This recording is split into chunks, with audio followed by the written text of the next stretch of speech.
from Chicago.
Good morning, Chicago.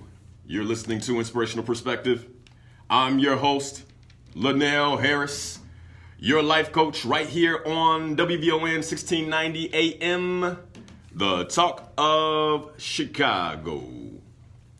Inspirational Perspective on your radio is all about murdering mediocrity and living the best life possible.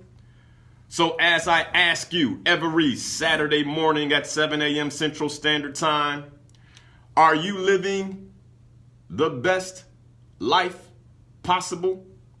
And this is the place to be to explore that possibility. Well, good morning, everyone. Another Sunday morning here in 2018, the last Sunday morning of 2018. How about that? Time does fly.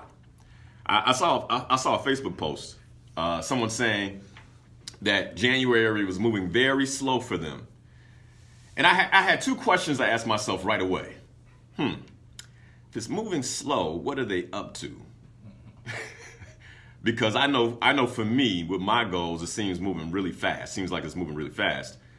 Or are they just ahead of schedule? I hope it's the second one.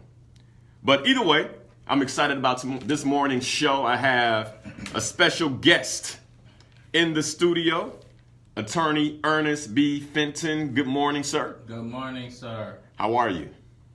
It's moving fast. It's moving fast. Exactly. My sentiment as well. Yeah. It's moving fast. But me too. Yes, we were just talking about that. Yeah.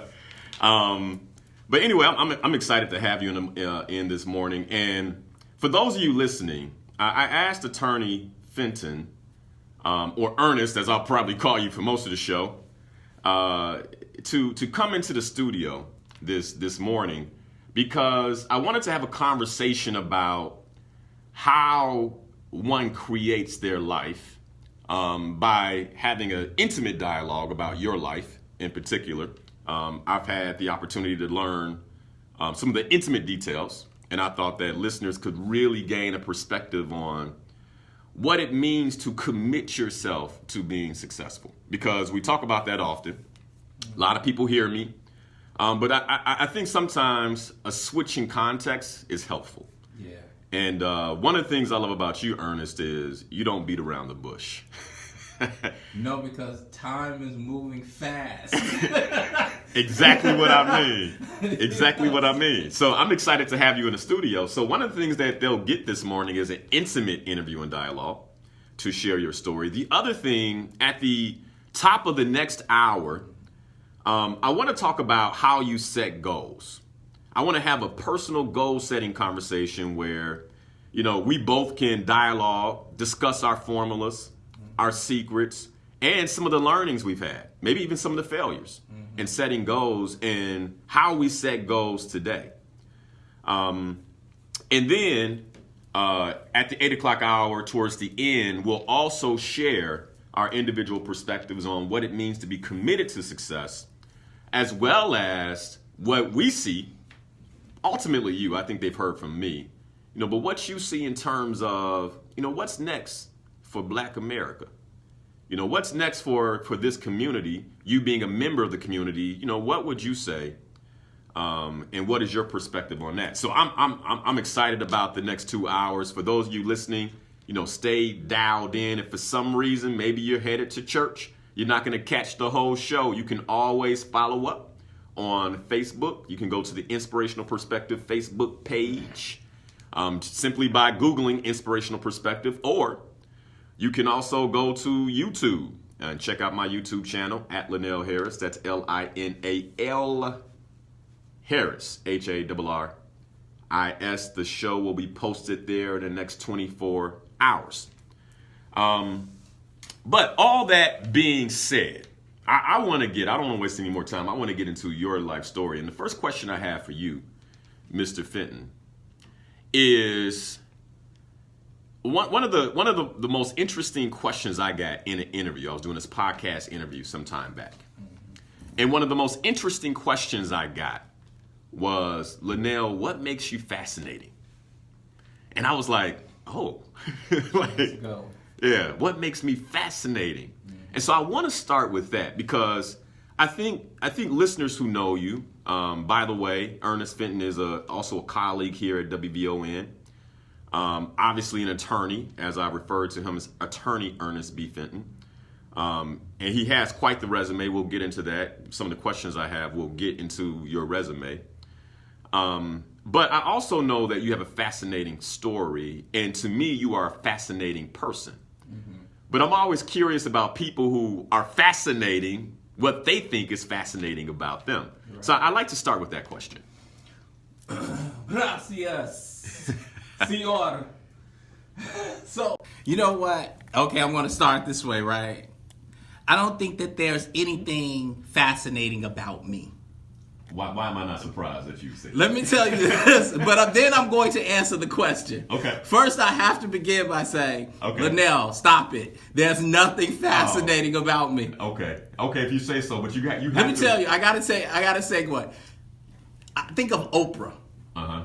And I think the beauty of Oprah is that she is an extraordinary woman. Mm-hmm. She's a ordinary woman, okay, who has accomplished extraordinary things. That's fascinating. Thus, she is defined as an extraordinary woman. Got it. But in fact, she's simply an ordinary woman, mm-hmm, who does extraordinary things. I like how you laid that out, and I hope the listeners are really listening. Yeah, I hope they're really listening to what you just said. Yeah. So there's really, so I'm really not that fascinating. I'm engaged. And that's fascinating to people. Got it. It's because I've learned to live my life without a lot of the barriers that people create for their lives, mm-hmm, that it appears that I operate outside of the confines of fear. And that is fascinating. Mm-hmm.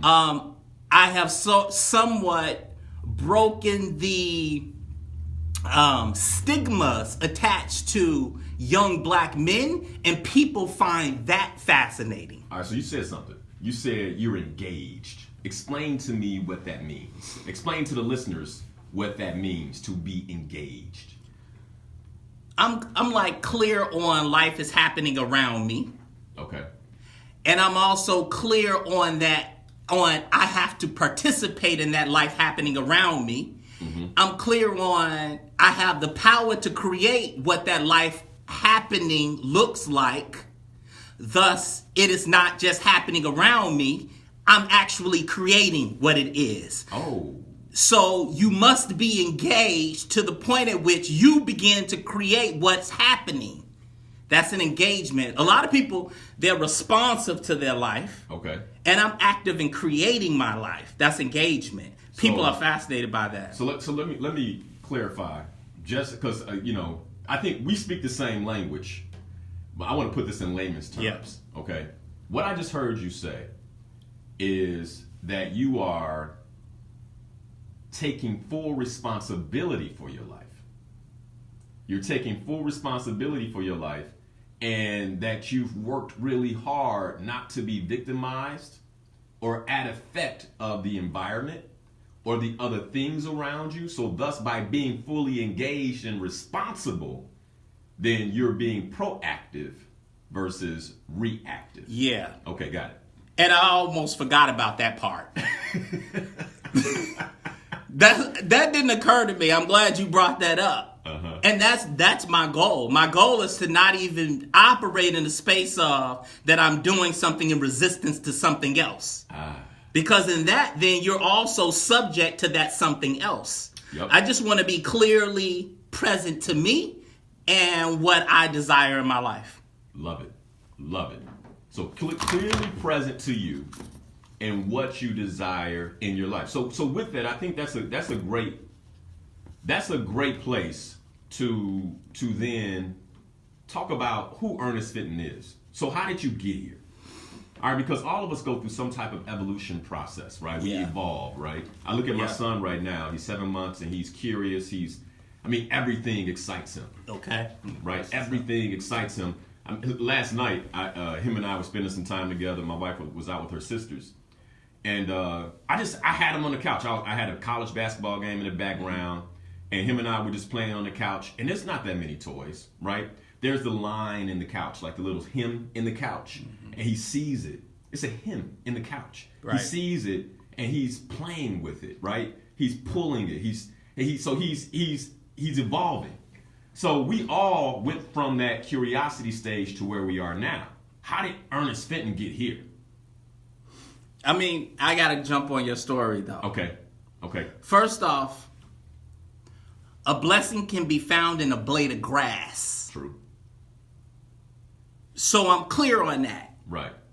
Not all the time, but I have to remind myself that blessings are everywhere. My son is reminding me every day. Correct. That's what Linal just said. He said he's looking at the him. The him. We missed the blade of grass. Yep. And how beautiful and unique it is. Yeah. Well, if your life started in a concrete jungle where you had no grass. Right. Then when you have the blessing of feeling grass under your feet, then maybe you'll be more present to the grass and everything sort of that's around the grass and that sort of manifests itself as grass. So that's one sort of easy way of saying it, but I don't think it's just that quote unquote simple, although it's not simple. Yeah, I was going to say, so what does that mean? I'm going there. I'm going to the meeting. Okay. I have so many memories of my mother and my father. Like, I'm starting at 39th and Lake Park. My memories go back as far as when I was 3 years old.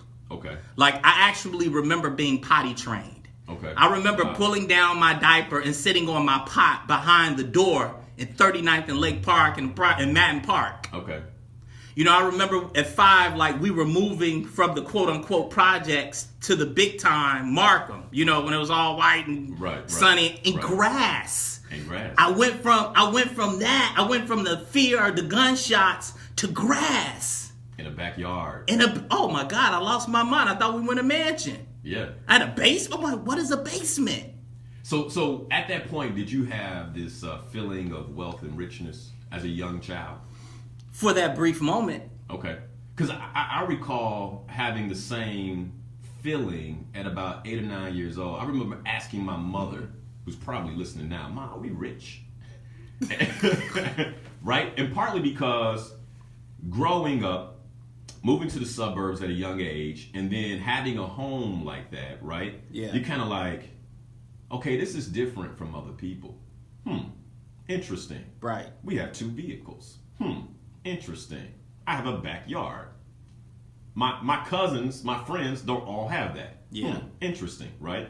So, interesting prospect. So tell me more. Tell me more about this process that made Mr. Fenton, Mr. Attorney Fenton, who he is. So that's a transition. That's a defining moment. Madden Park to Markham was a defining moment in what you said, having the grass. Right. And then you said, well, did you feel rich in that moment? I was like, for a moment, until I met the white kids down the street. Yeah. And then they had a go-kart in the garage. I'm like, hold on, I don't have a go-kart. Right. And an Atari. I'm like, hold on, I don't have an Atari. Exactly. Yeah. And their own bedroom. Well, hold up, I don't have my own bedroom. Mm-hmm. That they can close the door. Yeah. And a mini bike. Yeah. So I had that experience. Okay. I had the experience of 1975 walking down the street, and every day somebody be like, "Nigger, get off our block." I had that experience. Yeah. I never claimed to have grown up in the 60s, but in 1975, on our side of Markham, it was all white. I knew every black person in my area in Markham. So I was called nigger every day. And I watched what I thought to be their exceedingly abundant wealth relative to ours. What kind of impact did it have on you? Because in high school, actually a little bit before high school, about 7th grade, my mother enrolled us in an all-white school. Yeah. My brother and I were the only black. We were the first and only for a while. Right. Maybe for a year. Only black children. Then a girl, she was mixed. Yeah. Probably, and I think it made it a little easier. Probably not for her, right? But we were the only ones, and so I had that experience. Yeah. And it taught me some things. What did that teach you? It taught me that I had to compete. Yeah. So I learned competition, although I learned competition in the projects, because in the projects, in my head, I don't think of it as the projects, but it was the projects, right? Mm-hmm. Mm-hmm. Like, we competed. We played strikeout. Right. We ran. How many times can you go, across the monkey bars? So we were competing, but we were accustomed to competing against one another. Uh-huh. So when we moved to the white neighborhood and I was in the white classrooms, I had to compete against white people in first grade. And I was conscious of that. And I also, at the time, I remember watching TV. I used to love watching TV. Mm-hmm. Mm-hmm. And, you had this idea that white people, they were kind of better. At least they were in a better position than you were. So I had to learn those skills. By the way, real quick, which, by the way, one of the things that I've learned in studying human behavior, one of the things I've learned is how powerful imagery can be. Yeah. And why we thought some of those things, right? Yeah. Because, the television, TV we were watching, basically the underlying message was what you just said, yeah. right? White people are better. For our women, they're more beautiful, yeah. right? Mm-hmm. A lot of the marketing all says that, right? Yeah. And one of the things I talk to my listeners about is inputs. Watch your inputs. And that's the type of impact that I know inputs probably had on us as Gen Xers growing up in that era, right? Mm-hmm. It's something I had to kind of detox myself from. Yeah. We can get into that in the next hour. I want to hear more about your story. But it's just interesting to hear you say that. But please, continue. Yeah. So that's when I really started to understand that I had to compete. And I also started finding out things about myself, which was I was okay with the competition. Like, I had to rise up to the competition. Linal, that was in first grade. Okay. Where for you it was like, all right, I'm cool with this. I'll compete. Let me tell you, I told you my memories go back as far as 3 years old when I'm being potty trained. Mm-hmm. I remember first grade. I remember that I was in a first grade classroom. When you walked through the door, my desk was on the left. I remember that we had a first and second grade classroom combined. Second grade was on the west side. First grade was on the east side of the classroom. I remember coloring and wanted to make certain. I used to look around and say, well, I color better than all of them. Nice. Okay. So so it sounds like early on, competitiveness was a strength. Yeah. Okay. I also noticed something else. The few other black folk in my class, they weren't as competitive as me. Like, we were falling behind early. We were coloring outside the lines. What do you think that is? I'm guessing, okay. Right? Uh-huh. But what I think it is that their parents were from the 60s, and for us to make it was to just be there. But when we got there, we didn't understand that we had a right to compete. We had already won by our mere presence. We had competed to be present. Yes. And so because there was a competition to be present, when we had the opportunity to be present, we weren't necessarily present. Correct. Got it. Correct. Which I think is happening now. We're just happy to be in the room. Let's save that for the next hour. So continue. I was going to stop. Yeah. So continue. So, that was that's that, the language, that's that breakthrough. Right. So, and it continued on. It just elevated, first grade to second grade and so on. Mm-hmm. And, and then personally, I didn't grow up in a perfect household. So, we made it to Markham, but my household was we were still in the projects. Right. When you closed the door, we were in the projects. Got it. Yeah. So we had 1 foot in, 1 foot out. So there was a lot of aggressiveness in my household. My father was an alcoholic. He was drunk every day by 10 o'clock. I'm watching that. But maybe noon. Okay. But he got up every day. He was an entrepreneur. Yeah. Okay. And he got up every day. And he went to work drunk every day. Mm-hmm. Which, you know what I mean? Which, by the way, again, the more I learn about human behavior, the more one of the things that it's been said even now is that African Americans are dealing with more stress in their everyday lives than their counterparts, than their white counterparts, right? Part of the reason why we have some of the significant health issues. Now, some of it too is because we're not taking care of ourselves, right? And so because we are stressed out, we're reacting to the stress, not taking care of ourselves and eating things like that.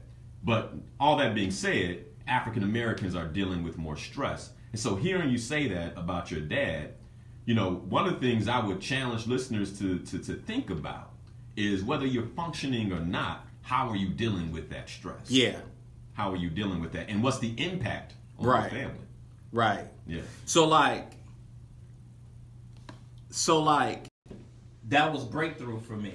Okay. So for the next 10 years, I was dealing with this. It's Dubois. Mm-hmm. The duality of a black man, the duality of black folk. It's on the one hand, I'm a black man. On the other hand, I'm an American.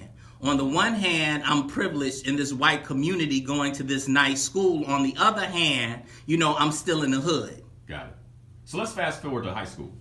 Tell me about your high school experience. Because we had similar in terms of how we flew through high school. Yeah. So you flew I slept through high school. Okay. At least in elementary school, I was somewhat engaged. I was there. Right. And I know it's about me, but I'm just I gotta say it is, we start breaking down in elementary school. I gotta say this. Please do, because I gotta say this. Yeah. Black boys in particular. We're cute and cuddly at 1 and 2, and our mamas have us under their bosom, and our daddies are carrying us around on their necks when we're 1, 2, 3, and 4. By the time we make it to elementary school, the world starts telling us, hey, you're not that important, you're not that significant, and you ain't that cute. So they start breaking us down by first grade. Got it. By the time we make it to high school, we're broken. That's why you see these young black boys fall off so heavy. High school was a transition for me. And I just had a breakthrough in that conversation because I could have checked out in high school. That's when I started checking out. Got it. And then people stop watching after you. Yeah, you have more freedom. Yes. Yeah, absolutely. So high school was how fast can I get this over? I wasn't thinking about education. I wasn't thinking about learning. I was just okay, I have to take this test and I have to make certain that I pass so I can get out of here. Mm-hmm. And that was high school. And high school was, now no one cares. No one, I mean, in elementary school, if I'm pouting, the teacher will come over to you and be like, what's wrong? What's wrong, Brandon? Are you okay? Where's your homework? High school, they're not asking for your homework. Pass your homework up to the front. If you don't have it, you get an F. End of the conversation. Right. So high school, I just let it pass by. But one significant thing happened to me in high school. Mm-hmm. Right. So that was high school. Right. I was a C, D student. Mm-hmm. But I always knew I was smart. Right? Because, I didn't get my C's and D's in a traditional manner. Okay. Tell me about that. See, most CD students, they just, they take tests and they get D's. Mm-hmm. And so they become a D student. Not me. I take tests and I get A's and B's. Mm-hmm. And then I wouldn't take the next test. Oh. You're like, whatever. I don't need to take it. I knew the odds. Oh, because I got an A. Yes. So now I can eat it out and get a C. Correct. Got it. Okay. So first quarter, I made certain to at least get a B. Mm-hmm. Second quarter, I would get a C. Finals, I wouldn't study. I'd get a D or an F. And the teacher wouldn't like me because I didn't show effort. So they'd give me a D or they'd give me a C minus. Got it. And I didn't care. It was an even trade. Because you're like, I'm graduating. I'm out of here. I failed. I got to tell us, Linal, I don't like talking about this, but my first year in high school and all through elementary school, I was like an A student, right? In middle school, I was always A, B, top of the class. So when I get to high school, my first semester of high school, I didn't know the rules of the road. Right. That's that dysfunction in the household. I mean, my parents didn't know. They didn't know to sit me down and say, hey, this is high school. It's not like elementary. I didn't have that conversation. Right. So I had an English class, right?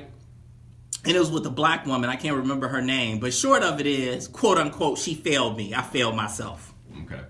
I never thought that it was possible that I could get an F. That never occurred to me. But she actually failed, quote unquote. She failed me. And I realized that I had to take the class over. I never had this experience. I've never had a failure. Got it. And so then I was like, hold on. Let me get this straight. I need X amount of credits. The fact that I have an F in this class means I need to take this class over. I need to sit through it. One more time. I never failed another class. Now, tell me why that was an important lesson. Because I get it. It clicks. Why was that an important lesson for you? One, I did not have a relationship to failure. Mm-hmm. So it introduced you to it. It introduced me to failure. Got it. That's number one. Mm-hmm. And then two, I was committed to getting out of there. And that was holding me back. So anything holding me back is my enemy. And I don't play with time like that. So I need to repeat what you just said. What you just said was profound. Because people are probably like, why are we talking about attorney Ernest Fenton's high school experience? I want to get to more. But this is important because this is what forms who we are. And that's why I'm cool with this conversation. And what I just heard you say is you gained you created a relationship with failure. Like this helped you create a relationship to failure. And you realized that by failing, you had to do something again. Yeah. Which means that you were spending this time that you had already spent on the same thing. And then you said something about commitment. That you were committed to getting through high school. Yeah. And because of the commitment, you were like, I can't do this again. Correct. Huge. Yeah, it was huge. And I mean, what are you, 14, 15 years old? Yeah. Huge. Yeah. Huge. Okay. So that was high school. What happens then that begins to form who you are? Well, high school, clearly, I wasn't interested in education. Mm-hmm. I didn't have a relationship with the education.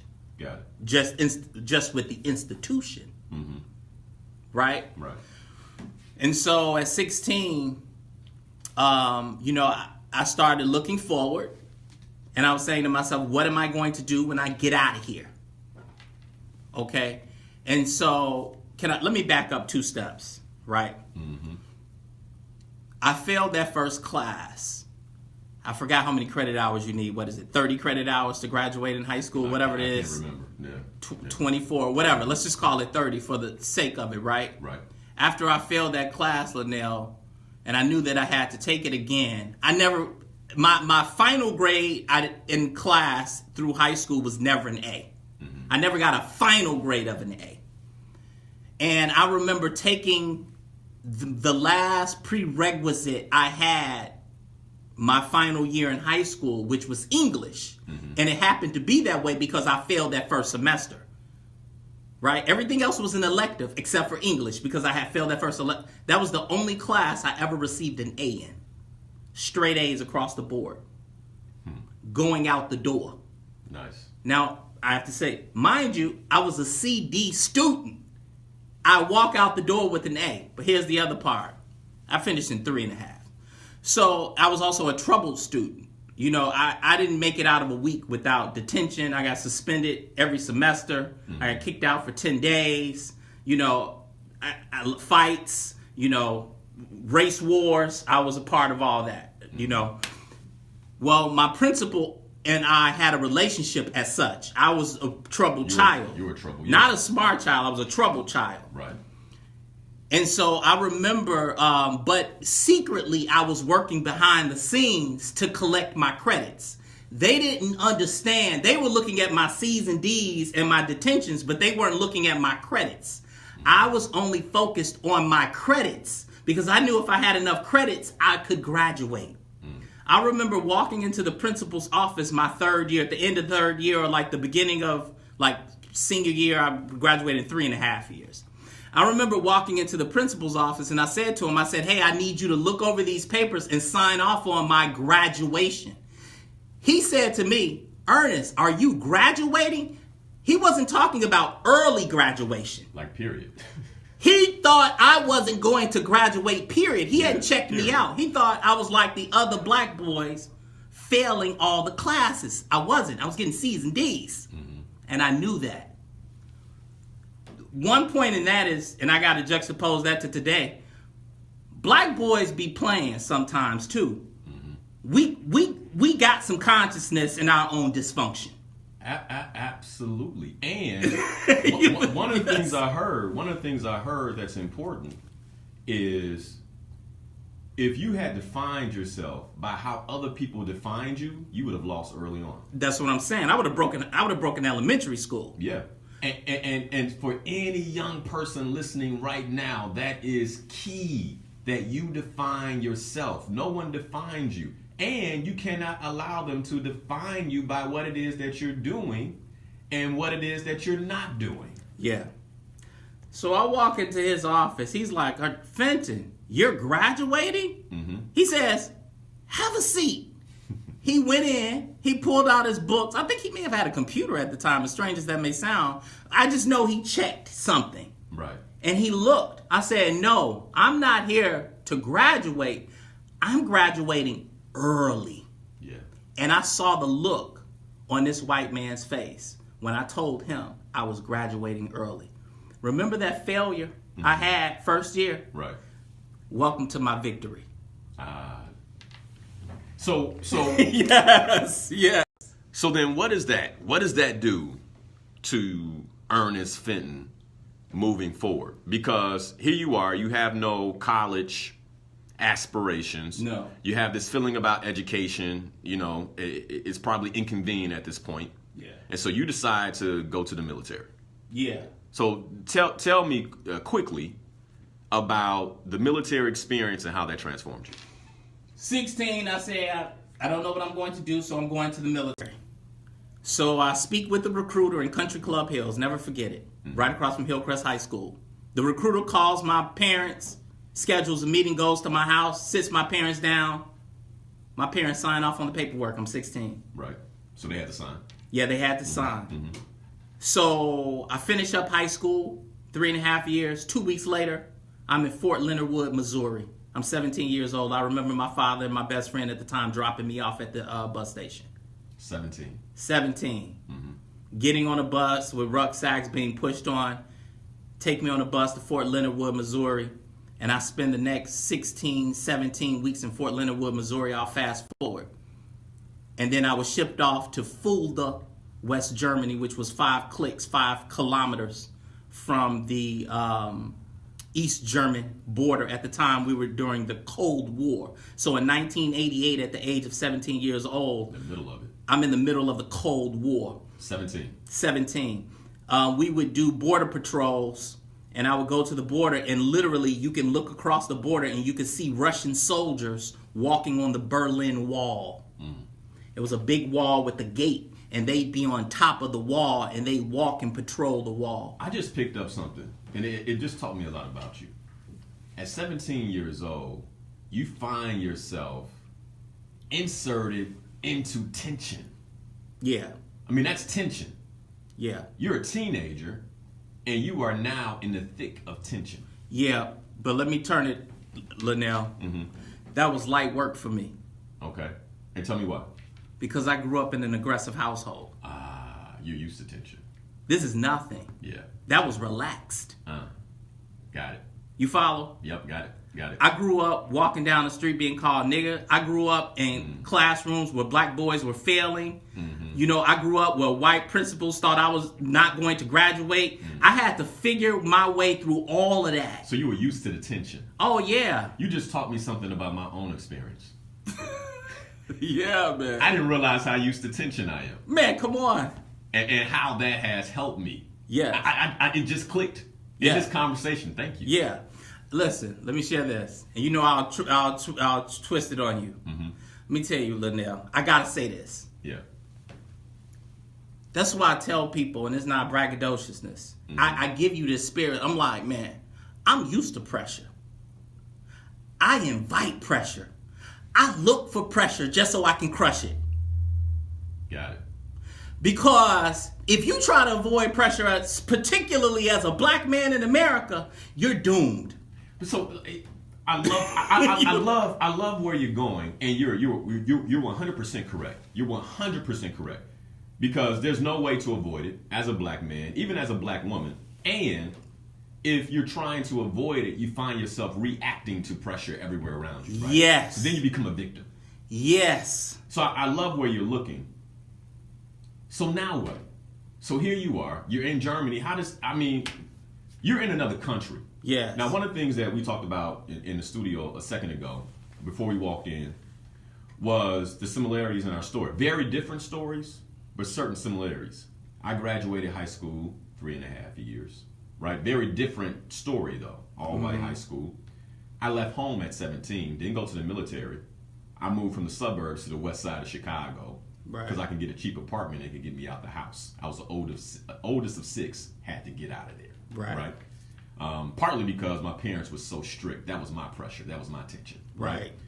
Then I find myself in Europe very early on in my life, and here you are, 17 years old in Europe. How did that define your experience? I learned that the world was bigger than 39th and Lake Park. And why is that important? Why is that important to your evolution? Because now I had a global view of what my possibility was. I was no longer limited by 39th and Lake Park. I was no longer limited by the little suburb called Markham. Yeah. Now I'm like, I can go anywhere. Yes. And do anything. So the opportunity to leave your comfort zone, because that's what I'm looking at, right? Yeah. And go to a place that may not be that uncomfortable, but it's different. It opens up the realm of possibility. Shifted your thinking in what ways? Like, so tell me, I can give you an example, and this is where I'm trying to go. Yeah. I remember 23 years old, having the opportunity. Well, I saved my money. I saved as much money as I could. Other people were partying, drinking. I'm like, I'm going to Europe. These white boys that I know are going to Europe. I need to see what they going to Europe for. Seriously. Yeah. Right? Because again, I went to an all-white high school. Yeah. So my experience was like, whoa, what are they doing? Right. Right? Like, right. before they went to college, they took a year in Europe. Why is that important? Right? I need to check this out. So I get to Europe, and I remember being in Rome and looking at monuments that were thousands of years old with somebody's name on it. Right. And being like, yo, this dude, whoever he was, 2,000 years ago, he's still relevant right now. Like someone is talking about him right now. Yeah. He is immortal. Yeah. How do I achieve that? Yeah. And it changed my thinking in terms of what I could create. Right. It just flipped everything for me. What did it do for you? The overseas part of the military, all of that. All of it, was it the overseas part? All of it, yeah. 4 things happened, right? Number 1, I realized that all the people who were calling the biggest shots had something in common, that was education. So I had a shift. I said, I then got that education was important. That was number 1. Clicks. It clicked within 6 months of me being in the military. I was like, I must have an education because all of the officers, all of the people in charge had something in common. Education. That was number 1. Got it. Number 2, I also saved some money. Okay. Number 2, I started creating a relationship with, a greater relationship. My father taught me that, with money, because I was receiving a monthly check. I got to tell you this one. At my height, I was receiving $650 a month as my salary in the military because I was an E2 private. Got it. And of the $650, I had $500 allotted to an account that my mother was on at Standard Bank on 183rd and Kedzie. Wow. I lived off $150 a month for a year and a half. So by the second week, I was broke. And I'd eat in the mess hall, and I'd go to McDonald's and literally order 1 hamburger. Literally. Linal, I'm 18. I learned discipline, man. Yep. I'm disciplined. I was just laughing with my wife because I've been looking at this sofa for like a year and a half. And she's like, what is wrong with you? And we got the sofa, and I'm sitting on it. I'm like, I'm strategic, and I'm disciplined. And I take my time. As much as it looks like I just jump out there and I do crazy stuff. No. Yep. So I learned discipline. Number 3, in September, I believe September 21st, 1989, the Berlin Wall fell. You were there. I was there. Get out. I was part of history. I didn't know that. Yes, sir. I remember the sirens went off September 21st, 1989. Wow. And East Germans started rushing over to the West German side. I'm thinking, grab the M16 because it's about to go down. It's a problem. And they opened the gates. And East Germans started coming on the base. I went off base to a McDonald's. And they were rushing into the McDonald's because East Germans never tasted McDonald's, but they heard about it. They were rushing in from Berlin. I have a piece of the Berlin Wall at my mother's house. I bought some East Germans a hamburger. I learned freedom. I learned that I have an opportunity that a lot of people don't have, even some white people. So you, in that moment, got a glimpse of, one, the privilege you had. Democracy. And possibility. Beyond. And very interesting. And the reason I say that is because I think so many of us are focused on the restrictions we feel, right? Yeah. Or the inequities that we encounter. And what we're not looking at is, what is the opportunity? Yeah. Like, how can I take advantage of my current space, my current place? Yeah. That's what I just got from that. Yeah. Nice. That was tremendous. So that was what you got from being in Germany. I'm sure you moved around a little bit. I saved my money. Yeah. I stayed broke and hungry. And at 19, and I'll tell the story a little bit later, but short of it, when I and I won't leave it, but when I left the military, I had saved $10,000. Nice. And I never had more than probably $100 in my life. So at age 19, you have $10,000 in the bank. Yeah. Wow. Okay. The other fourth part about being in the military is that some of the money that I was saving that my mother only had access to, a Standard Bank, I told her to send me some money. It was about $500, maybe $700, and I purchased a ticket to do a tour of Europe, and I went on a tour of Europe by myself. I was 18, and so we went to Paris. I went to Amsterdam. We stopped in Belgium, Switzerland, down to Italy. And, you know, it was like day to day, one day here, one day there. And that was eye-opening. That was eye-opening for me. That's when I really started having the connection with travel and fashion. So a lot of people, they see how I dress. Right. I got a lot of, I refined my fashion sense by my travels in Europe and, you know. Well, it's hard not to see the fashion in Europe. Yeah. They're fashion forward, definitely. Yeah. But you said something. You did this by yourself. Yeah. So another similarity that I see between you and I is my first international travels by myself. Yeah. And I couldn't get anybody to go with me. Right? Europe. But you're going to, man, you crazy. Why you going there? Right? And one of the things I learned early on in my experience was that if I wait on other people, if I depend on other people, I will get nothing done. Yeah, that's what I just got. Yep. I will get nothing done. And I see that for you, and I already know this about you, both of us as businessmen, you have no problem venturing out on your own. Right. And a lot of us are victims of our community, our families. Oh, they won't do it. Yeah. If somebody would just help, Yep. I would be so much further. Yeah. If my wife would just keep her promises. Yeah. If my husband would just do what he say he gonna do. Yeah. If my sister, if my brother. And what I'm hearing you say in this moment is, nah, this is what I'm gonna do. I'm about to go do it. Yep. And that's how life goes. Yeah. Yeah. So that was defining. Those were like those four, you know, really defining. Oh, and there's one other. Is that I was in a small room, probably about the size of the studio, well, a little smaller. And I had 4 roommates in one room. So there were 2 sets of bunk beds and a single bed. I don't remember all their names. We had nicknames for one another. They just called me Fenton. Okay. And then I had a guy, his name was Boris. And Boris taught me a lot. Then there's another guy, his name was Lumpkin. He was a black guy from down south, real affable guy. Everybody loved Lumpkins, right? And then we had another guy, I can't think of his name, but he was from the East Coast. And he was a troublemaker, right? He's always in trouble. You know, he got kicked out of the military. But Boris, I'll go to Boris. Boris was from Nebraska. Okay. What was interesting about Boris is that Boris from Nebraska came through the door telling us that he was from the Klan and that he didn't like niggas. He was my roommate.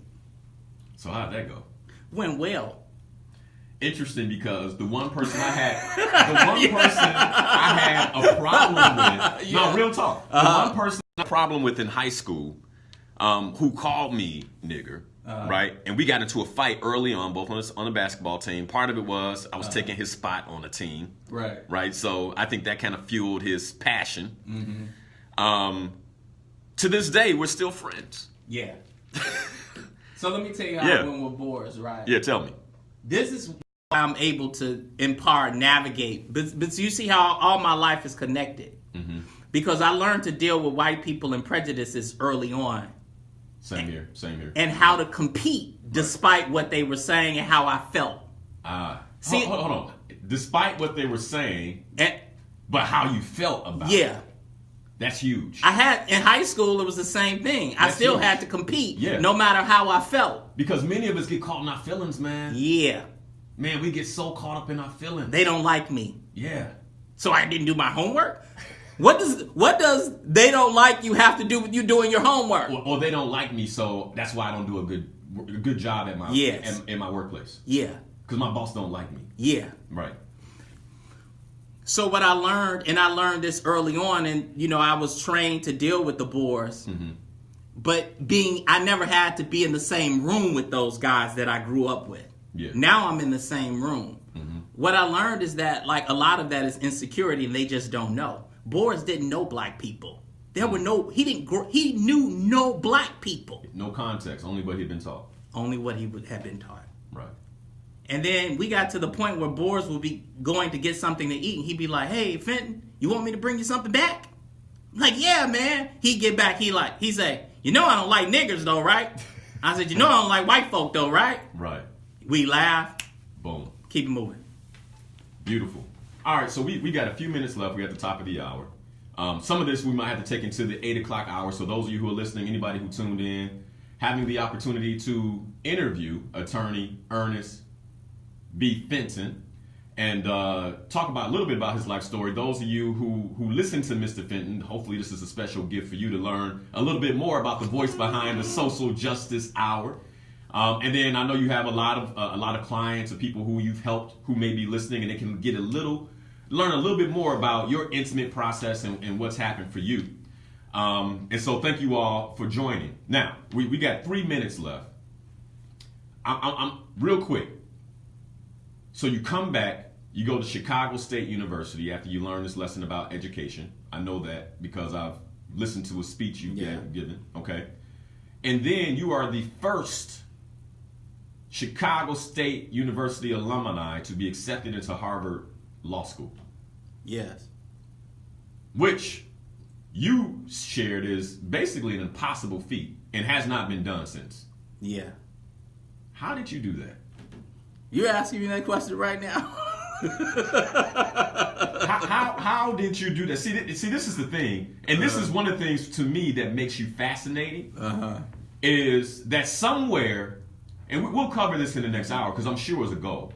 I'm sure it's something clicked and said, I need to go to Harvard. You made it a goal, and then you worked the goal. Yeah. Right? Yes. Same thing for me. I didn't graduate from school with my bachelor's degree. Mm-hmm. But when I made the transition to an executive in corporate America, I was like, that's my goal. I'm about to do that. Right? It's impossible, especially for a black man. Impossible. Yes. No, it ain't. We're going to talk about that in the next hour. Stick around. How do men like myself, Ernest Fenton, do the impossible by setting audacious goals? That was an audacious goal. Mr. Fenton, that was ridiculous to think that as a black man going to Chicago State University, that you could just somehow put yourself into Harvard Law School. Who do you think you are, sir? We're going to talk about that in the next hour, so please stick around. Please keep listening. I think you're going to learn something. We're also going to pivot a bit and move to goal setting. So what you just heard from Mr. Attorney Fenton is he is a goal setter. He didn't say it, but it's obvious. And what I want to do in the next hour is begin to still talk about his story, but tap into the science. It's a science of goal setting. We're going to learn some of your secrets, sir. Some of the formulas you have for setting goals. Please stick around. You've been listening to Inspirational Perspective with Linal Harris. Thank you all so much for listening. Stick with us. It will be an even better show in the next hour. I promise you. Thank you for listening and stay tuned. All right. All right. I hope you're as interested as I am.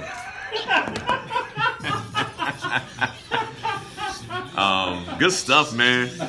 This is good. This is exactly what I was hoping you would share in terms of your process. Okay. Yeah, I mean, it's beautiful. Yeah. Very beautiful. And then we'll take some phone calls too, I'm sure. I'm sure we got some listening. Hey, Roberto, you asked if I went to Proviso West. I did not go to Proviso West.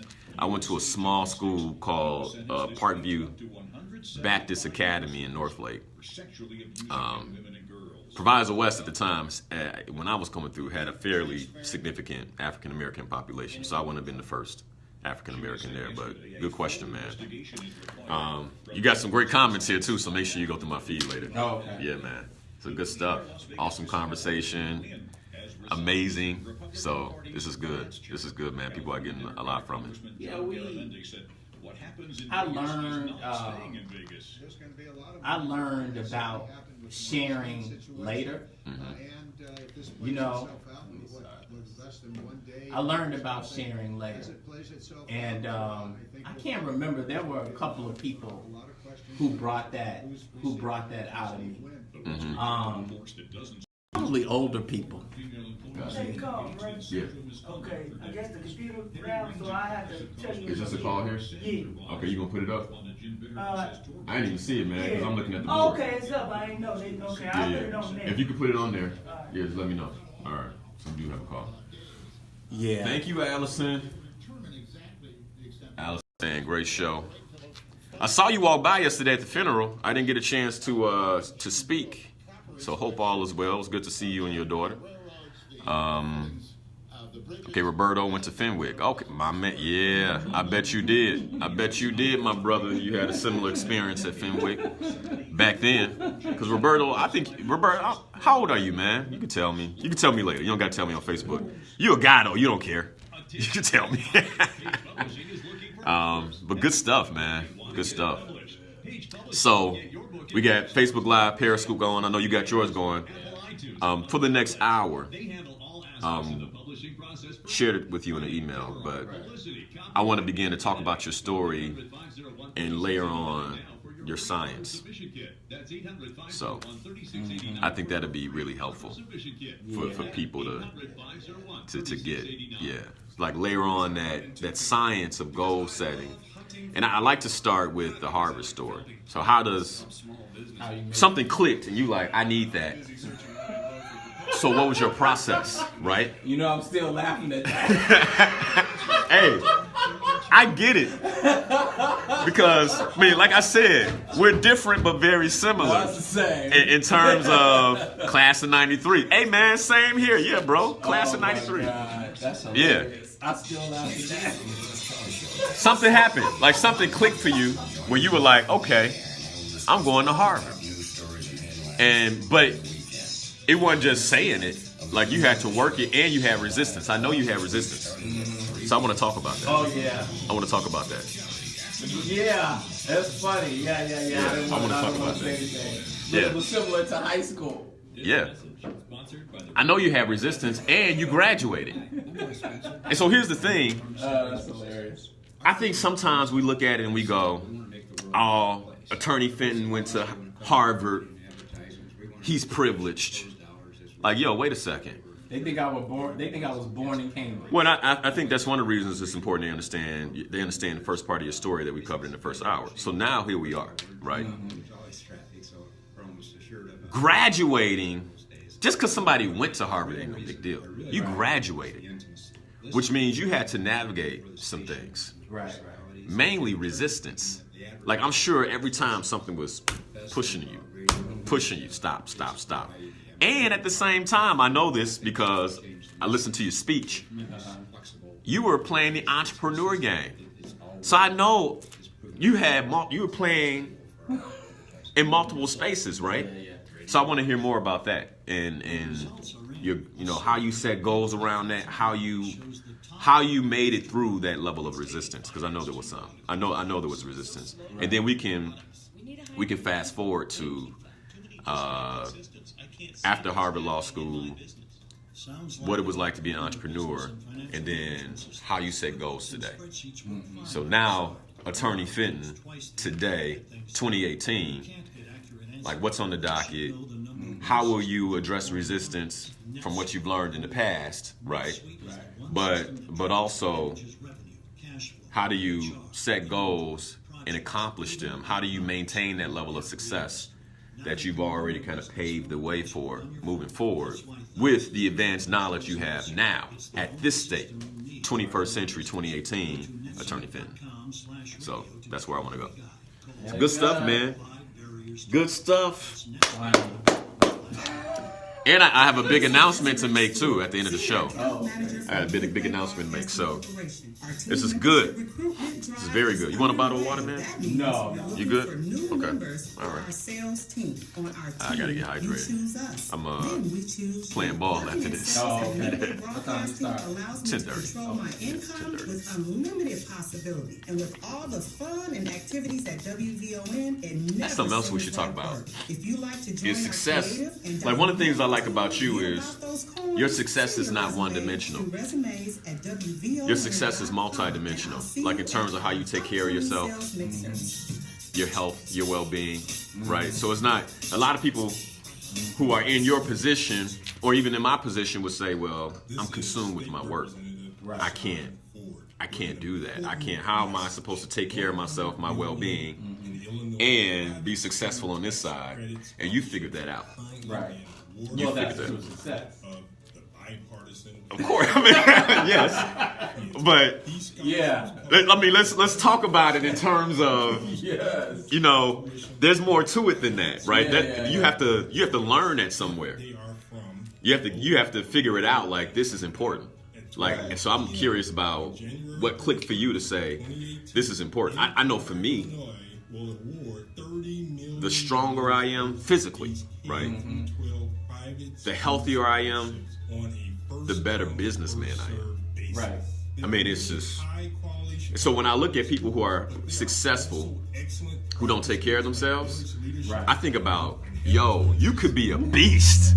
Like, if you took care of yourself, Right. like if you were taking care of your health and well-being, you would be a beast. Like, you're already successful in this dimension. Like, if you translated that to health, Yeah. it would exponentially increase the business dimension. And I think a lot of people don't get that.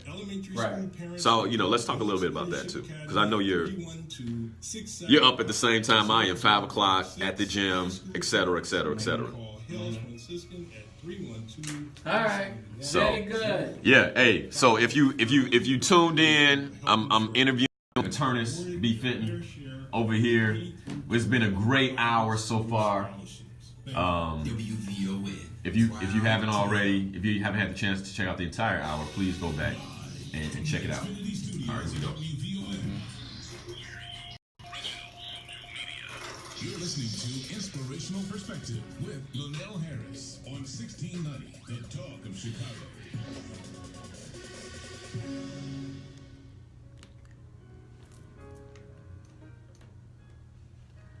All right, we're back. You're listening to Inspirational Perspective. I'm your host, Linal Harris, your very own life coach, right here on WVON 1690 AM, The Talk of Chicago.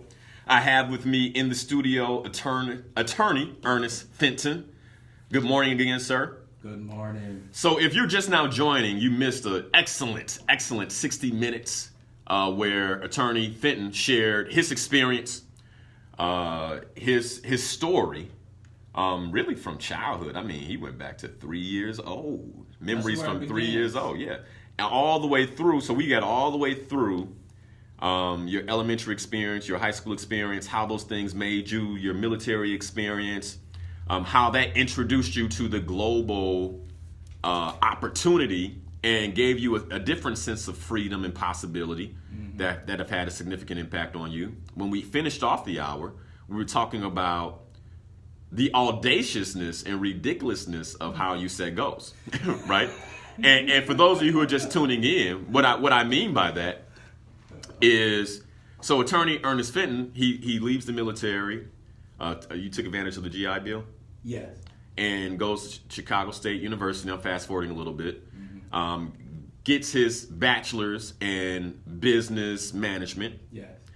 And then decides that he wants to go to Harvard Law School. Right. So tell me about that. And by the way, stick around, because at the end of this hour, I have a big announcement. You don't want to miss this announcement. So make sure you stick around. But for the meantime, Attorney Fenton. Yeah, just let me clarify. I did not necessarily decide that I wanted to go to Harvard Law School. Okay. What I decided is that I wanted to empower myself where I could be unstoppable.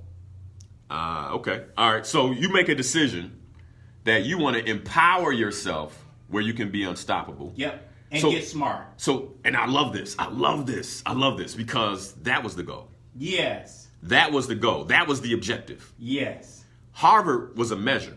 Correct. Got it. And that's Got- where people go wrong. Yes. Now, real quick, for my Slay Your Goal members, y'all know exactly what Ernest is talking about. And if you're not a member and you scratching your head right now, well, you should be. SlayYourGoals.com. Keep going.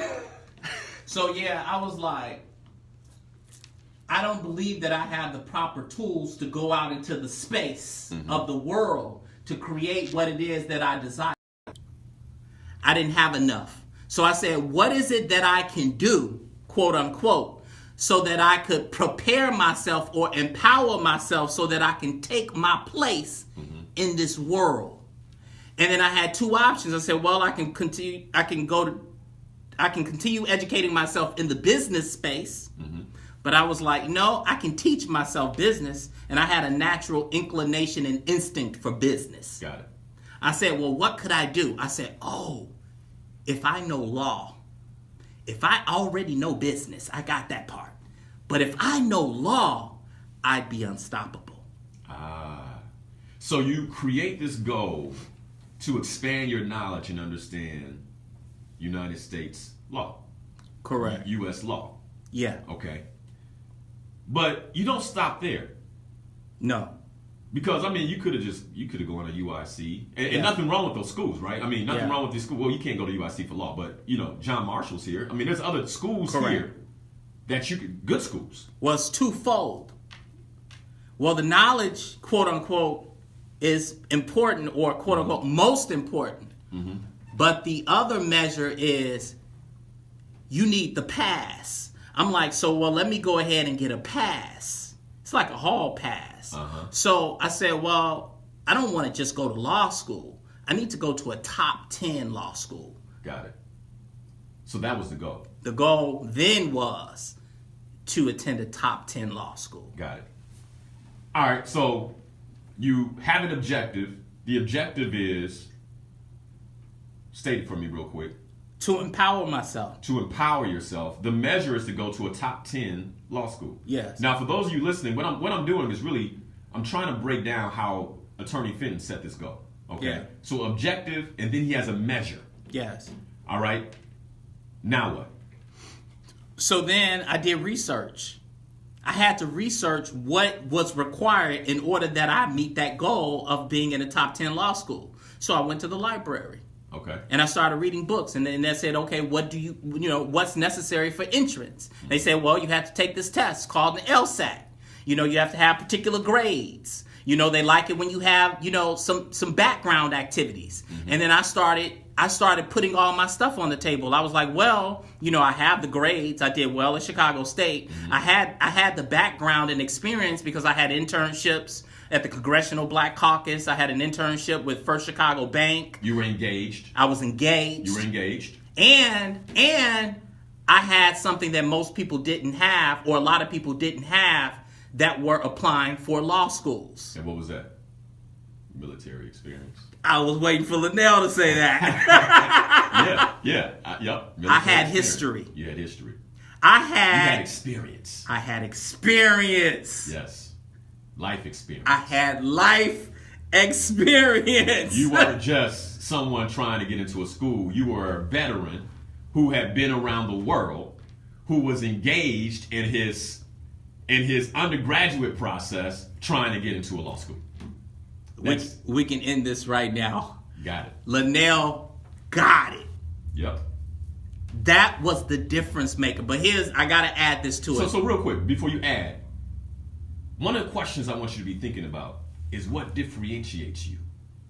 See, this is your story, but my story, I know how I went from, in corporate America, from entry level to vice president and officer without a bachelor's degree. Because I knew what differentiated me. And I played to that. Correct. Right? Which was my ability to learn and then execute, right? Correct. So I played to that. What I'm hearing is you differentiated yourself. Correct. You set yourself apart so that you could achieve extraordinary things. Correct. Got it. But Linal, while I was going through the process of differentiating myself, I did not know that's what I was doing. You just doing it. I was just doing it. Got it. That's why it's important to be like a child. Well, but I do have to say something. At this point, there is a sense of identity. Yes. It's that sense of identity that has you differentiating yourself. Yes. It's that sense of identity. Like I don't want to look that. I don't want to look past that. Right. Because I also believe that one of the reasons that many people don't differentiate themselves is because they lack identity. Yes. Or their identity has been stolen, or they have a false identity. Yeah. And it starts at 5 years old when you're coloring. Tell me about that. I mean, it goes back to the story. Yeah. When I said I was 5 and I was in this classroom and I had to... I'm going to be the best colorer. Yes. That's where your identity was, I'm going to be the best. Yeah. Me. You made that a part of your identity. Yeah. So what I'm hearing is that early on, you made an agreement with yourself to tap into your greatness. Yes. Now, the beautiful thing about this for the listeners is you may not have done it as early as Attorney Fenton, but you can do it right now, and it will make a significant difference in the rest of your life. Yeah. And I know that for sure. Yeah. Because for me, identity didn't come until I was in my 20s. I was lost until about 23. Right. You got yours early. Yeah, I was on fire at 17. See, it's that.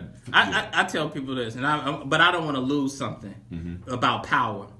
I don't want to lose something about power. Well, I'll just jump to power. In the story, that differentiation. So one, the key to success, and that's what the segment is about, right, is differentiate yourself. Yeah. That's the key. That's a key. But here's the other key, Linal, which I didn't get at the time. I just stumbled into it, subconsciously maybe. But I was aware of what I had. I knew my hand. Wow. You're powerful. The reason I went to Harvard, Linal, is because I knew my hand. And I played my hand. I gotta say this. So many of us, we have bought into the story that we don't have a hand that's worth playing. And we do. And we do. Every card can win. Every card can win. You gotta know how to play the two of spades. Every card can win. Yes. You just gotta know how to play it. You gotta know how to play it. I love that. That's quotable. I love that. But that's when I got conscious that I have a hand. I woke up, I was like, okay, what will get me into a top 10 school? Actually, it's kind of started. I said, I'm going top 10. I'll settle for top 20. Okay. Let me tell you about indoctrination. Linal, you want to talk about success? I had indoctrinated myself so much that I told me from 39th and Lake Park and from Markham, a 17-year-old CD high school student, that I was settling if I went to a top 20 law school. Nice. Well, but that's important. That's my point. That's important. That's my point. Yes. See, we indoctrinate ourselves the opposite way. If I can just get into college. Not even if I can just survive. Man. Okay. You're right. You gotta tell yourself another story. Because, yes. I learned to tell myself stories of how great I am and what I deserve from this world. So then subconsciously you deliver. Yes, sir. Now, I talk about this. Yes, sir. I talk about this every Sunday since in 2018 and every Saturday at 10 p.m. for the last 5 years. I've been talking about this. I haven't said it like that, but I've been talking about this. People who listen to me, they hear me talk about it. And this is one of the reasons why I wanted to begin to interview people, because it shifts the context. Yeah. We learn a story. Yeah. And what I'm hoping right now is that your story is inspiring somebody. Somebody, like, the scales are falling off their eyes right now, and they're like, oh, okay. And by the way, notice that everything that we're talking about is about personal responsibility. And I want to be clear about something. So I had Celine and Domati on the show a couple of weeks ago. Yeah. All right, and we were talking about King and experience, and somehow reparations came up. I gave my stance on reparations. I am for reparations. And Celine was shocked. He was like, what? And I know the reason he was shocked. I understand. Because I talk about personal responsibility. Correct. Right? But I also understand that the United States of America has to own up to the sin. Right. And part of the gesture of owning up to the sin is something like reparations, Yeah. right? So I want to be clear here. Right. That, yeah, I believe in the United States of America owning up to their sin through reparations, but I ain't sitting up and waiting for it. Right. I'm taking personal responsibility. Right. That's what I hear you saying. Right. Personal responsibility, and also telling yourself a narrative about your own greatness. Yeah. Yeah. That's not arrogant. That's not conceited. Listeners, that's not conceited. It's not arrogant. It is your God-given right because you breathe. Because you breathe, you are great. Because you breathe, you are able to do anything that you put your mind to. You can create anything that you say you can create. Mm-hmm. I'm done. Go ahead. And you got to put in the work. Yeah. All right. So you went to Harvard. Tell me about the resistance at Harvard. Let me tell you this. Now tune in. Linal, here's the resistance at Harvard. Uh-huh. There is no resistance at Harvard. Tell me about it. So tell me what you mean by that. Because somebody listening, or someone listening who went to Harvard would say, "Nah, I have resistance." No so resistance tell me what you mean by that. The most complex spaces Mm-hmm. are oftentimes the easiest spaces. I get that. Yeah. Harvard as an institution, their culture is of excellence and success. Mm-hmm. And everyone they invite into their institution of excellence and success, they invest in your excellence and your success. They don't put up resistance. Got it. You know, that would line up with something I read from Jeff Howard, who was a sociologist who graduated from Harvard and did a study on black students at Harvard. And what he found is that in their freshman and sophomore year, that they had grades that were equitable to their white counterparts. Mm-hmm. But those grades fell off in the junior and senior year. Yeah. Right? And he got curious by this and stayed in Harvard, got his graduate degree in sociology, and studied this thing. And what he found was that there was no racism, that there was no inequity, mm-hmm. but instead there was a lack of efficacy on the part of the black student. Mm-hmm. And by the way, Jeff Howard's a black man, okay? What he found was that black students didn't engage their professors. Yes. That they stayed to themselves, and so as a result, the professor didn't know them. Yes. And so would have to guess around the context of their work. Yes. Whereas with a white student, he could say, well, I know John meant this because they were in conversation. Yes. I was going there. So tell me. And this is profound right here, and this is my breakthrough. Yeah. The resistance that I got at Harvard was me. So what did you learn about Ernest Fenton at Harvard? That I was in my head. I struggled because I was a black man at Harvard. So everything that got me to Harvard, the fact that I could navigate and just be me, when I stepped through those doors, then I went back and reclaimed all that baggage. So you carried in all your bags with you. Yeah. Bag lady. So I got in my head. Yes. Who am I as a black man now in this privileged institution? Yeah. I'm not being called nigger at Harvard. Got it. I don't ever recall hearing the word. They're doing everything they can to make me feel comfortable. To empower you. Now I'm uncomfortable. We be standing in our own way. I said it that way. We be standing in our own way. Sometimes they have opened the doors and we won't walk through because we remember the other doors that were slammed on us. So I had to retrain myself and teach myself how to work through this baggage of non-resistance. It's easy for black folk to work through resistance because we were born of resistance. But what happens when there is no resistance? We create it. We create resistance. You know what I call that? Yes. In my profession, what I call that? Sabotage. Yes. I ask my clients, yes. where are you sabotaging yourself? And they're like, huh? And then a week later, they come back with a list. And they're like, yo, this is crazy. I'm sabotaging myself here. I'm sabotaging my marriage here. Yes. I'm sabotaging my work here. Yes. I'm sabotaging my health here. Yes. Where are you sabotaging yourself? Yes. Got it. So you began to learn how you self-sabotage. Yes. How old were you? 23. Man. Okay. So, Yeah, I mean, at this point, I get it. I get why you are who you are and you've achieved what you achieved. 24 years old, something clicks and says, this is how I self-sabotage. Yeah. Now what? Now I had to learn, and it took me many years, and I'm just now getting there. Mm-hmm. Then I had to learn how to accept my blessings.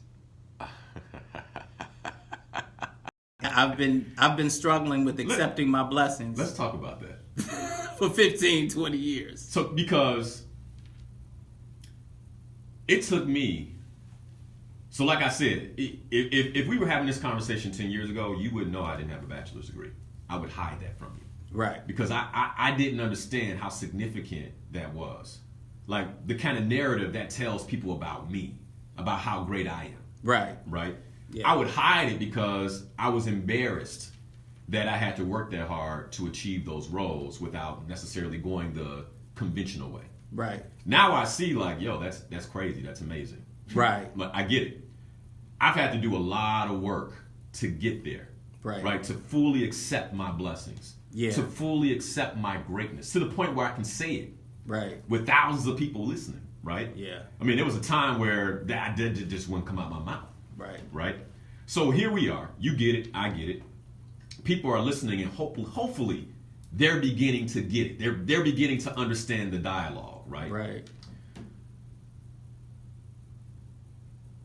How does this shift who attorney Ernest Fenton is today, right? So, and here's what I mean by that. You understand how you sabotage yourself. Like, I get that about me. I can see myself. I see it happening. I'm like, what are you doing? Right? Yeah. I see it happening. I'm sure you're the same way. Yeah, yeah. Right? You can see it happening now. Yeah, yeah. Like, so it's a conversation now. Uh-huh. It's not just what happened. It's like, Right. okay, dude, what are you doing? All right? But not just that, but you're also, you're fully aware of your greatness. 2018, January 28th, fully aware of your greatness. Okay? You've had your trials and tribulations, and you understand how important that is to your process. So in a lot of ways, you would say what we say is you're woke, Right. and that term cracks me up because a lot of people who use it still sleep. If they use it more, you can almost bet they're not. Yeah, Yes. like they stay woke, and I'm like, Yeah. where your alarm clock at? Right. Yeah. So what now? I mean, we got 30 minutes left in the show. I got a few phone calls, and I really want to tap into your process now. Okay. And by the way, we skipped over some stuff. I mean, you lived and worked in Kenya, Nairobi. Yeah. While you were in law school. Yeah. And real quick, 2 minutes. What was that like? I mean, you were in law school. Yeah. This is after law school? No, That it was during law school. During law school. Yeah. And you were an entrepreneur. You owned your own store. Right. At Evergreen Plaza. Yeah. While in law school. 2 minutes on that. Like, So 1993, I go to law school. After my first year of law school, now remind you, I never went to law school to be an attorney. I told you I went to law school to be empowered and to get smart. got it. And so I never wanted to practice law. So after my first year of law school, I decided to go on an adventure. And Charles Ogletree. Hold on 1 second. Remember the objective we talked about, folks? Yes. He the measure was graduating from Harvard Law School. Yeah. That wasn't the point. The point was the objective. Correct. I just want to call that out. Yeah, and that's critical. That's why people are lost. And I just had a breakthrough because and this is one thing I will give myself credit on, is that I stuck to my objective. Yes. Nice. I didn't peer off and say, well, let me go to a law firm. I knew that I was there. Where you could have at Harvard Law? Yeah, I could have wrote my ticket. $250,000 coming out, maybe? Yes. The least would have been $150,000 to $200,000. Right. So here you are. That wasn't the point. No. You like, no, I have a different objective. Yeah. I'm about to go do that. Right. So after my first year of law school, I get an internship in Kenya, Nairobi, Kenya, at the Kenyan Human Rights Commission. And while I'm there, I discovered artifacts and jewelry and art, which, I'm an artsy person, and my travels through Europe all led me to art and being a black man. So I started a retail store at Evergreen Plaza in 1994. It was right on the bottom level, right next to Carson Perry Scott, called Ernest James, and then later Ernest Brandon. Got it. Yeah. So that's how that happened, and I ran that for 7 years and 4 years after I graduated law school. So my first 5-6 years after law school, I did not practice law. I graduated law school in 97. It wasn't until really 2002 I started dabbling. I wouldn't even call it practice. So that's how that happened. Got it. And then, now you're practicing law. So then you transition to law. Yeah. For what? Why? Now here's the transition, Linal. We've been looking for another one. See, part of the reason I couldn't practice law, and perhaps part of the reason why I went into law school saying that I did not want to practice law, is because I could not identify myself in the space of law as it was presented to me. Because law firms were for stiff, 3-piece suit wearing white men, with briefcases, making billionaires more billions. And I couldn't identify that as a black man from 39 in Lake Park and Markham. So that wasn't me. I didn't fit in. Got it. So I could not begin practicing law until I can imagine or create a space in the law that looked like me. Vision. Yes. You couldn't practice law until you had a vision for law. Correct. In my life, law had to fit into me. I refused to fit into the law. Because of your objective. Correct. Got it. And that's how I ended up here on WVON. Because now I can practice law in a way that looks like me. Got it. Now, one of the things I've learned about successful people, and this is from reading, this is from listening, and even in this conversation, it's reinforcing it. Successful people are stubborn to the vision. Yeah. They're stubborn to the vision. Man, after I left corporate America, I got phone calls from 2 high-profile internet companies. Yo, they didn't say yo, but basically this is how it landed in my ear. Yo, we want you to represent us for diversity, right? Because that's the role I played when I left, Chief Diversity Officer. I know I could have made some real cheddar if I had pivoted, but the goal, the objective, was to create myself as a global entrepreneur, not working for anyone else, right? That space had opened. And so my stubborn resolve was no, right? And by the way, Pam was like, you sure, right? I mean, because looking at the numbers, it's like, you haven't necessarily made any money as an entrepreneur, not like that, right? Are you sure? And then after I said no, everybody else in terms of clientele told me no for 6 months. So it had me questioning myself. So I'm curious about your stubborn resolve, first on the vision, but then what you had to press to maintain the vision. You said something critical. That was a great transition because now it got me in that space. Right. Because, when I graduated law school and I was running my store. Right. And I grew it to maybe two stores, right? I made a little money, but there were many times where I didn't know if I could make my payroll. Yeah. I was also investing in real estate. I had 3 or 4 properties, and of 4 properties, I had 3 of them were in foreclosure. So that's part of the reason why... Failure, by the way. I went into foreclosure, because I experienced it. Yep. So when I tell people... I have experience. Yes. They don't understand what I'm saying to them. So I know about foreclosure because I was in foreclosure. Me too. I've been there. I know what it feels like to not be able to go to sleep. I know about the creditors calling your phone. Absolutely.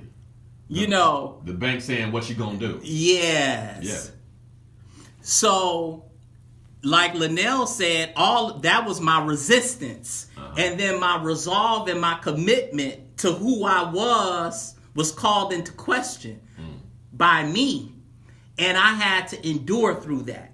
So the reason why I'm able to be successful now is because I already know what I'm going to do when my back is pressed against the wall. I already know how I'm going to respond to pressure, Linal. Got it. So, I just had a major breakthrough. Yes. You know what my breakthrough was? And this is important, especially for the folks who are on this Slay Your Goals journey with me. Up until now, I've been relating to resistance as something external. Yeah. And what you just revealed to me is that resistance is not external. It's not. It's internal. Yes. It's all about the interpretation. Yes. It's all about It just clicked. Yes. It has not occurred to me this way ever. Yes. This is about to shift something. Yes. Resistance is fully internal. It is. We interpret it as external. Correct. But it's how I'm interpreting what's external, Yes. which means it's internal. Correct. All my resistance is me. I heard something by, I think it was Gary Vanders to someone, or like Tony Robbins or someone recently. Got it. And what they said was the different, and maybe you did this, maybe you posted this, but anyhow, it says what he said, what he learned about successful people is that they don't interpret pressure as pressure. They interpret pressure as opportunity. Yep. You don't see, most people when they see pressure, they process pressure into fear, and fear into complacency and sleepless nights and anxiety and depression. Successful people process pressure into opportunity and then into excitement. I get excited by my pressure. And that's one of the things I say all the time. Yes. One of the things I say all the time is you have to invite your resistance. Yes. Hello. Ooh, that's a lot of resistance. This must be good. Yes. I must be on the right path. Exactly. And a lot of us say, resistance. I must be doing something wrong. Yes. I probably should change my position on this. Yes. Maybe I'm not doing the right thing. And you're doing the exact right thing. Yeah. If resistance shows up, if you feel the pressure, you are moving in the right direction. Yes. Got it. And I have to give this out because it's so critical. Mm-hmm. And that's why I put a little pressure or a lot of pressure on people. And they take it as I'm putting a lot of pressure on them. Mm-hmm. And I'm like, I'm not. I'm putting a little pressure on you. It's like how a diamond shaped. Pressure. All good things are shaped through pressure. Black folk in America through pressure. Yeah. America itself, pressure. Yes. We try to save not just ourselves from pressure, which is damaging to us because now we're not giving ourselves an opportunity to grow. Because that's where growth and strength comes from. Yeah, but the real harm, Linal, comes in that we do it to other people. We try to save them from it. We try to save our children from pressure. We're trying to save our spouse from pressure. Oh, man. No, it's funny. You know what I'm saying? It's funny. Perfect example. Pam don't get mad. Oh, Lord, she's mad. But it's about her baby. So every mother will understand. So Legend is laying in the bed. And this is when he first started rolling over. And he rolled over on his arm so he couldn't move. Right. I was the closest to him. Pam said, help him. I said, no. Right. She's like, Linal, help him. And I'm like, he needs to figure it out. Right. She was like, why aren't you helping your baby? Right? And he started to whine. He's whining, right? I said, because he's got to figure it out. Right. Pressure. Right. Resistance. Right. And that's one of the roles, we don't even want to fall into this. This is one of the roles fathers play. Yeah. And that's one of the problems in our community right now. Correct. Not enough pressure in the household. It's not enough pressure on the boys. Pressure. Yep. I put pressure on them. Yeah. And then they get uncomfortable. They don't want to be around. I put pressure on them. But that's the only way that they're going to grow. And their mamas are going to coddle them. And that's why, but you know what? I just had this conversation with my wife last night. And I'm so glad because we both have evolved. See, and this is the other part, Linal. See, right when you caught Pam doing what Pam does as a mother, well, I caught... Which is her role. That's what I'm saying. See, then we don't catch ourselves doing what we do the opposite. So just like it's your role to allow more pressure and to be the father that sort of manages that pressure, it's her role to be the mother, to be the nurturer. And when we have mutual respect for those roles, that's it. We're in sync. Yes. Yep. Because I know that my son has knocked his head, has experienced more discomfort when I'm with him than when he's with his mother. That's why it's necessary. Yeah, I know it. Yeah, that's why it's necessary. If she was around, like last night, I had him all day yesterday. If she was around, she would have been gasping and, stop, what are you doing? What's going on? Right? Yeah. But for me, I know you're safe. Yeah. Oh, you rolled over, you're disorientated. Yeah. Get yourself together. Right. Right. Get yourself together. That's my role. Right. All right, we got a few phone calls, man. Let's get to some of these phone calls real quick. Sal, thank you for holding, brother. How are you, man?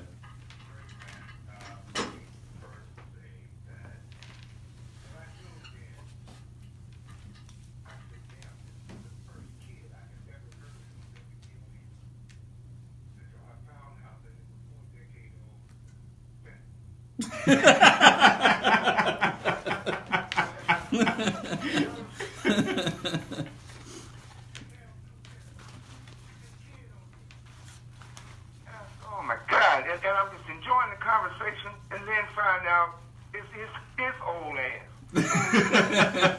I have enjoyed you all so much this morning. I appreciate it. Awesome. It really speaks to the benefit of stone on stone. I have appreciated the two of you congratulating others, teaching the other, and that's been profound. Linal, I haven't called into your Saturday night show for some time, and I was so glad to see you come on. I mean, just straight out of the starting blocks with a team, Celine and Domati, that it was just powerful. I called in that morning, but we had a lot of calls. I wasn't favored. I wasn't favored with the opportunity to speak, but I really enjoyed you all. Awesome. I enjoyed you doing your series on Lessons to My Son, which I hope you will share with the AM audience. That will be a book eventually. Thank you. So I may never share it again on the air, but they'll be able to listen to it in audio form through the website. And Lessons to Teach My Son is a book that I'm working on. Okay. Perry has applauded you so much, and I've appreciated that. And I want to say that I recognize something different in her, and she credits you so much. But I want Perry to know, who I'm sure is listening now, I was your first media mentee when you suggested that everybody needs a media mentee, and we talked about that. Yep. As a matter of fact, Ernest, let's talk about mentors in a moment. But thank you for that, Sal. Yeah, go ahead. We did talk about that on the phone. Yeah. Lastly, I have also told over his show how much I appreciate the way he has unapologetically talked about his education, going to Harvard. He hasn't tried to hide it. He doesn't throw it out there to wave any flags, but it's to point out that, yes, I did this. I am this damn qualified, and I appreciate that so much. Awesome. Listening to you all, I have not wondered, but I said that I'm going to make sure that my he's 13 now, my 13-year-old grandson start listening to you, because he's a brilliant young man, going through some difficult times, as we all did. Yep. But I want him to, if it's not me that he's willing to listen to, and I want to find somebody that I can put in his ear and in his soul and in his spirit to understand how brilliant he is, which I always tell him that he has been blessed from day one. I mean, the kid is. Yeah. Well, I mean, Definitely blessed. we're all great. And if your grandson listens to this, and by the way, he could do it on YouTube. A lot of young people like YouTube, so he can check me out on YouTube. If he listens Get him off to, those games. yeah, and let him go through his process. I mean, he'll come around, and when he does come around, I'm on YouTube for him, so he can always check this out. Marcel, thank you so much for the phone call. What was that? One last thought, please. Okay. Last week, you said, understand that if you identify a goal, expect objections. I took that as a way of trying to slay a demon of fear that still hangs around in terms of believing in my own vision. I put out last Wednesday a video on YouTube called Cells, Dark Moments, in which I'm presenting my whole vision for cleaning up Wabash Avenue from 37th Street to 63rd. Okay. I hope that you'll watch it. Look forward to talking to you later. I'll check it out. All right. Thank you so much. You're welcome. Yeah, and thank you for what you do, Sal. Yeah. Thank you. Yep. All right. Good phone call there. All right, we got Frank, real quick. Frank, how are you? I'm okay, my brother. Good morning to you both. Good morning. I'm trying to compliment you on your accomplishment, but I want to say, my brother, I want to ask you a question. Your perspective, motivation is very inspirational. I've listened to you before, but it's coming from one side of a coin. I would like to know, Tony Benton, if you don't mind, were you raised by your mom and your biological father, or your mom along with no living stepfather or boyfriend, destroying your aspiration to succeed in what you did? What words of advice would you give to our young brothers, millions of them, who aspiration of going to college are being crushed by what I call the stepfather/mama's new boyfriend disease that's plaguing our race like locusts and stopping a lot of young men from going to college because the mentality towards them is get a job and get out, but not towards their sister, which would be the steps to do it all. She can hang out as long as she wants to. What advice, what speech, what motivation can you give to those young men who want to even be in the position that you was in and had? Oh man, I think he got cut. Yeah. He got cut. So no, Okay. I mean, my mother and father were both in the household for the most part. So yeah, I was raised, quote unquote, by my mother and father, but I was a latchkey kid. So I was like, I didn't have direction in that sense. I had to pick it up through the cues, which I accept. That's fantastic. And I hate to give advice in that way. Only thing I can say to them is, you got to learn how to transition. Linal used the word pivot. Yeah. And you can't look at your circumstance, and I'll go back to something we said, that's not your entire hand. I need you to look at everything you got. Yep. So if what you don't have is, the queen of diamonds or the ace of clubs because you don't have a daddy, but you got the jack of hearts because you're athletic. Yep. Because, you got a full deck of playing cards because Linal said because you're breathing, because you got 2 arms and 2 legs and eyes, and you have a brain. Yep. So like I just say I need you to take account of all of your assets. Yep. And then I need you to play that hand right there. No. And then look at what you don't have as another indication of how great you are and that you're still going to accomplish what it is you set out to accomplish. Yep. Nice. I'm done. I wholeheartedly agree with what you just shared. And that gives me 2 places I want to go in the next 5 minutes. We got 10 minutes left for the show. Yeah. One is mentorship, right?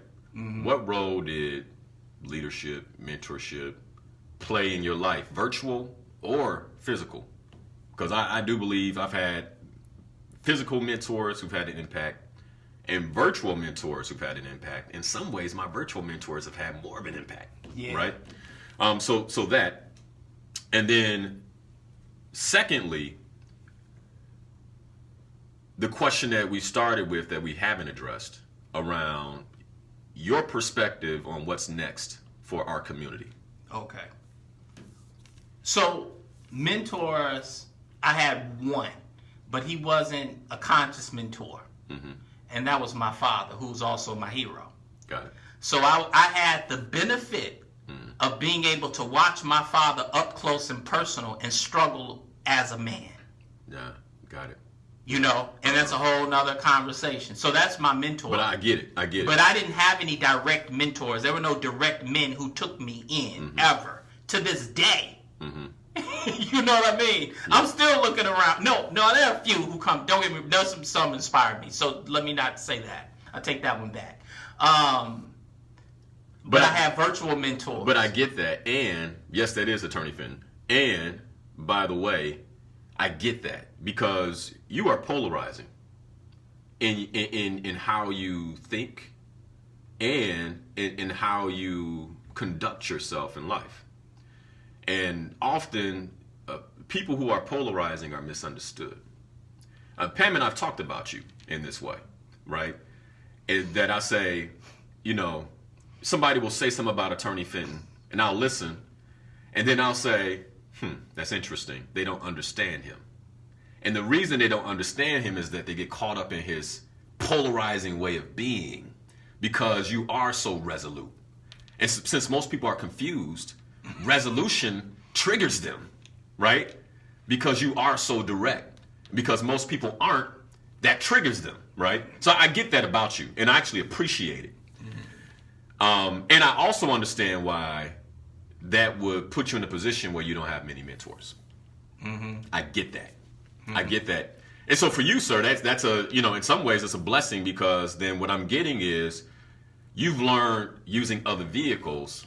What would you say your top 3 are? I watch people. You're observant. Yeah. Okay. I tell people if you crack the door, I can see everything in the room. So like I pick up stuff real quick. I hear very well. Even when like I'm not paying attention and I see. I think my wife gets that about me now. I'll be like, oh, okay. So why were you doing X, Y, and Z? She's like, what are you talking about? I wasn't doing it. I was like, yes, you were. I saw you. I see. You know? Right. And early on, you know, I read.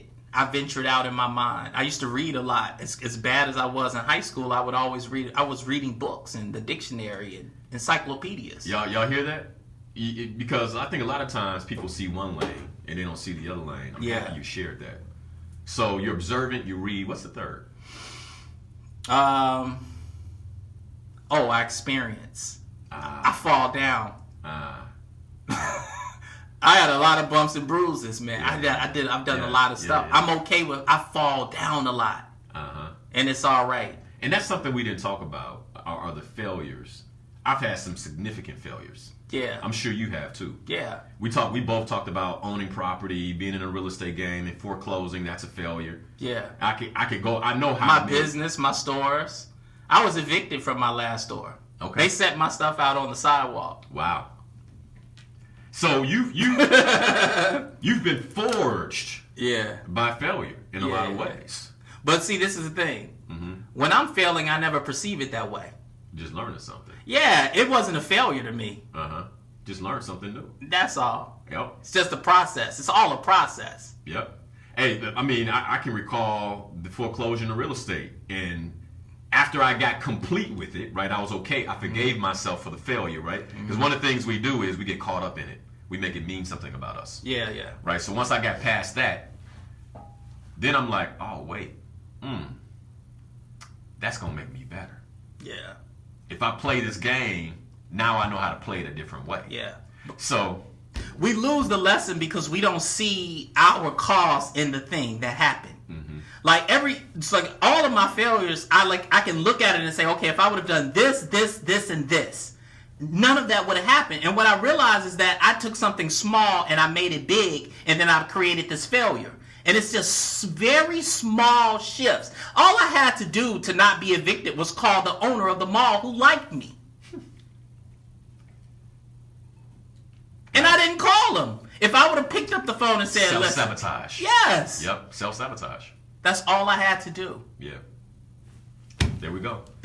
All right, so what's next for our community? I mean, here you are, whether you want to be or not, a leader, right, in our community, someone who has a voice in this community, but not just a voice, someone who is in action, helping preserve the community with your experience and knowledge, helping to preserve wealth in this community, right? Helping to create legacy in our community. What would you say to, and you haven't at all advertised your business and what you do, so let's do all that together. What would you say? All right, in our community, and don't worry about the business. Mm-hmm. First off, we need a divorce. No, don't worry about the business. First, let's start there. Who are you and where can they find you? Attorney Ernest B. Fenton, 708-991-7268. Every Saturday, Social Justice Hour right here on the WVON. Yes. That's me. Okay. Right? And we have to do that because I understand. You are owed that because of what you shared in the last 2 hours. I got you. Yeah. And that's also like learning to accept your blessings. Take it. Yep. So, first, there needs to be a divorce. Black folk need to divorce. We need to divorce ourselves of the same story that we have been recycling for the past 100 years. Number one, we cannot move forward until we divorce ourselves of the slave mentality, that indoctrination. We have been accepted into Harvard Law School. There is no resistance. The doors are open. And we're still talking about what happened in grammar school. We will not move forward. We will not allow ourselves to graduate high school, Linal. You gotta divorce yourself from the story. Got it. That's number one. Mm-hmm. And then we need to marry. We need to remarry. We have to go through the engagement process of healing, and we have to get to know ourselves, and then we have to remarry ourselves with the ideals of who we are as a people. Which is powerful. Yeah. So we have to understand that now I'm about to marry powerful me. And now I'm about to marry, unobstructed me, all opportunity me, unstoppable me. I'm about to marry that person. As an individual, him or her, and then as a collective, him or her, then we need to remarry. Whew. Well said, sir. It's one last step. Give it to me. And then we must give birth. Of course. Then we need to go ahead and populate. We need to spread our seed, our new healthy seed. What you're doing right now. Yeah. What we're doing right now. Yeah. Absolutely. That's it. Attorney Fenton, thank you. Very welcome. Thank you for, and I want to acknowledge you real quick, and then I'm going to share this announcement. Real quick, I want to acknowledge you for your brilliance. I want to acknowledge you for your vulnerability and authenticity. I want to acknowledge you for your message, sir, and who you are. Thanks. Thank you fully for the last 2 hours. You will be back. We will extend on this conversation. Now, real quick before we go, March 31st, ladies and gentlemen, the first Murder Mediocrity Summit. Today only. If you go to murdermediocrity.com, you will get 75% off the tickets. If you follow me, if you listen to this show, if you get something from it, then you know that day will be transformative. You just heard Attorney Fenton. There will be me and other speakers like him, maybe him if I can enroll him, right? Who are going to be all about your transformation in 2018. Go to mediocrity.com. Use the March 31 discount code, 75% off. It will never be this cheap again. I promise you. I will be on social media today. Go there, get your ticket. Let's go. I'm committed to your success. My purpose is your success. My name is Linal Harris. You've been listening to Inspirational Perspective. Have a phenomenal Sunday morning.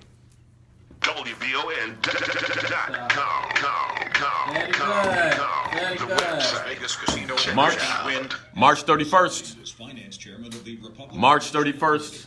Y'all got it. Murdermediocrity.com. The discount code is March 31. It's right there at the very top. Can't miss it.